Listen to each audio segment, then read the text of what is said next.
नमस्कार मंडळी, सुनीता लावांडेज किचनमध्ये तुम्हा सर्वांचं खूप खूप स्वागत। सध्या बाजारामध्ये ताजे हिरवेगार मटार भरपूर मिळत आहेत, म्हणून मग आज आपण त्यापासून एक मस्त हेल्दी रेसिपी बनवणार आहोत। संध्याकाळच्या नाश्त्यासाठी किंवा छोट्या मोठ्या पार्टीसाठी हा नाश्ता तुम्ही बनवू शकता। तर त्यासाठी सर्वात अगोदर एक आपण हिरवं वाटण बनवूयात। तर हे वाटण आपल्याला फार बारीक करायचं नाही, त्यामुळे हे मी चॉपरमध्येच बनवणार आहे। 2-3 हिरव्या मिरच्यांचे तुकडे, 7-8 लसणाच्या पाकळ्या, थोडंसं आलं आणि मुठभर कोथिंबीर घालून हे जाडसर फिरवून घ्यायचं।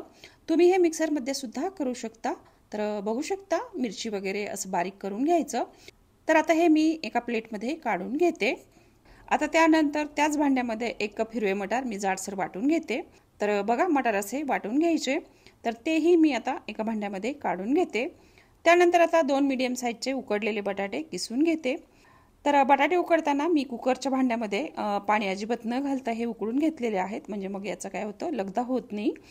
तर आपला बटाटाही किसून झालेला आहे। तर ही सर्व पूर्वतयारी झाल्यानंतर आता गॅसवर कढईमध्ये 1 मोठा चमचा तेल गरम करायला ठेवले।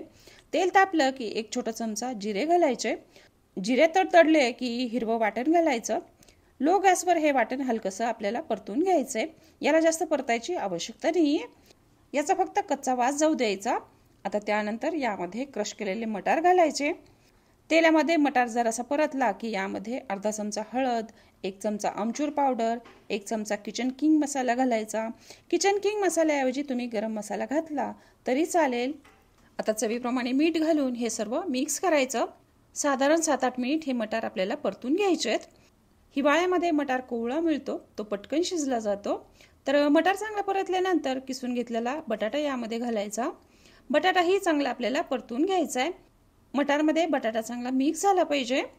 आता यामध्ये अर्धी वाटी तांदळाचं पीठ मी यामध्ये घालते। तांदळाच्या पिठामुळे आपला नाश्ता खूप कुरकुरीत आणि क्रिस्पी होईल। तांदळाच्या पिठाऐवजी तुम्ही ब्रेड क्रम्स, बेसन पीठ किंवा कॉर्नफ्लोअर घालू शकता। आता हे सर्व व्यवस्थित मिक्स करून झाले तर गॅस बंद करून हे एका प्लेटमध्ये मी काढून घेतले। तर मिश्रण थोडंसं थंड झाल्यावर हाताला जरा तेल लावून घ्यायचं आणि लिंबा एवढं मिश्रण घेऊन त्याचा असा गोल गोळा बनवायचा। दोन्ही तळ हातामध्ये दाबून याला चपटं बनवायचं। कडेने क्रॅक्स वगैरे गेले असतील तर ते जोडून घ्या। तर असे याचे गोल कटलेट बनवायचे। तुम्ही याला पाहिजे तसा आकार देऊ शकता, उभा, अंडाकृती वगैरे, किंवा कटलेटचे साचे मिळतात त्याने सुद्धा तुम्ही याला आकार देऊ शकता। तर सर्व कटलेट मी बनवून घेतले आहेत। हे शक्यतो छोटे छोटे आणि पातळच बनवा। चला तर यांना फ्राय करून घेऊया। तर मी यांना शॅलो फ्राय करणार आहे, त्यामुळे मी पॅनमध्ये कमीच तेल घातलेलं आहे, जेणेकरून हे जरा हेल्दी होतील। एक एक करून मावेल तेवढे हे कटलेट यामध्ये सोडूयात। तर गॅसची फ्लेम मिडियमच ठेवायची आणि खालच्या बाजूने जरा हे शेकले की याला जरा पलटून घ्यायचं। उलट पालट करून ब्राऊन कलर येईपर्यंत हे जरा फ्राय करायचे। तर पाहू शकता दोन्ही बाजूनी यावर छान सोनेरी रंग आलेला आहे।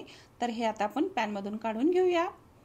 तर हे कटलेट तुम्ही हिरवी चटणी किंवा टोमॅटो सॉस बरोबर सर्व करू शकता। तर ह्या हिरव्या चटणीची रेसिपी मी तुम्हाला पुढे देतच आहे।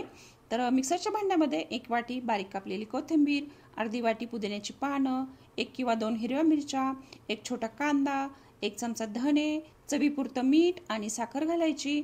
आंबटपणासाठी अर्धा लिंबाचा रस घालायचा आणि हे बारीक वाटून घ्यायचं। लिंबाच्या रसाऐवजी तुम्ही दही किंवा आमचूर पावडर घातली तरी चालतं।